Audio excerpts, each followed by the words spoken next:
Gaza युद्ध की वजह से मिडिल ईस्ट में जो आग भड़की थी, अब वो एक ज्वालामुखी की तरह धधक रही है और पूरा मिडिल ईस्ट इस ज्वालामुखी में झुलस सकता है।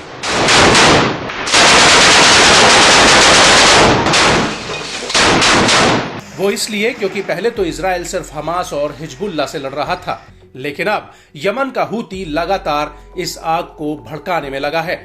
हूती पिछले एक साल से लगातार लाल सागर और इजराइल के भीतर मिसाइल और ड्रोन हमले कर रहा है।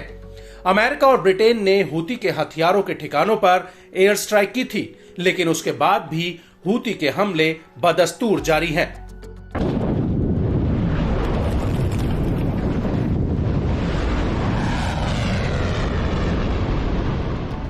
और अब इसी कड़ी में हूती ने एक बार फिर से तेल अवीव पर एक बहुत बड़ा हमला किया है। हूती ने तेल अवीव पर एक हाइपरसोनिक बैलिस्टिक मिसाइल दागी है। हूती के प्रवक्ता ब्रिगेडियर जनरल याया सारी ने खुद इस हमले की जानकारी दी है। याया सारी का कहना है कि हूती के लड़ाकों ने तेल अवीव में एक मिलिट्री टारगेट पर फिलिस्तीन 2 हाइपरसोनिक मिसाइल फायर की और ये मिसाइल इजराइल और अमेरिका के सभी एयर डिफेंस को भेदते हुए टारगेट पर जाकर लगी है।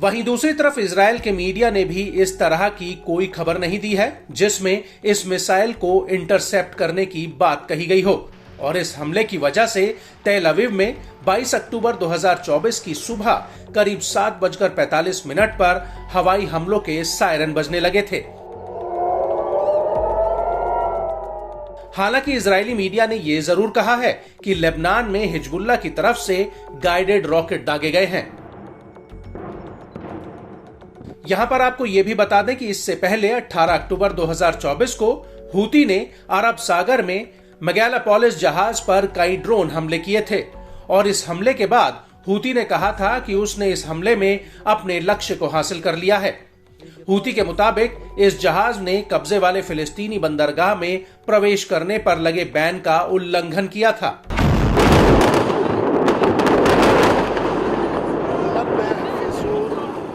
आपको बता दें कि 7 अक्टूबर 2023 के बाद से हूती ने लाल सागर में 130 से ज्यादा हमले किए हैं। बड़ी बात यह है कि हूती के हमले से पहले लाल सागर भूमध्य सागर से दुनिया का करीब 10 से 15% वैश्विक व्यापार होता था, जो अब पूरी तरह से ठप हो गया है। और अब शिपिंग कंपनियां अपने जहाजों को दक्षिण अफ्रीका होते हुए भेज रही हैं और ये रूट काफी लंबा और खर्चीला भी है। और यह हूती के हमलों का ही असर है कि पिछले साल अक्टूबर 2023 में स्वेज नहर से जहां रोजाना जहाजों की आवाजाही की संख्या औसतन 80 थी, वही अब घटकर सिर्फ 29 रह गई है।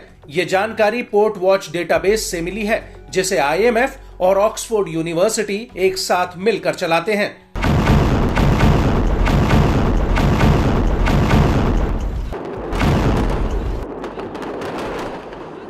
और इसी अवधि के दौरान यानी पिछले साल अक्टूबर में इसी रूट पर रोजाना 48.9 लाख मीट्रिक टन का व्यापार होता था, जो अब घटकर मात्र 13.6 लाख मीट्रिक टन रह गया है।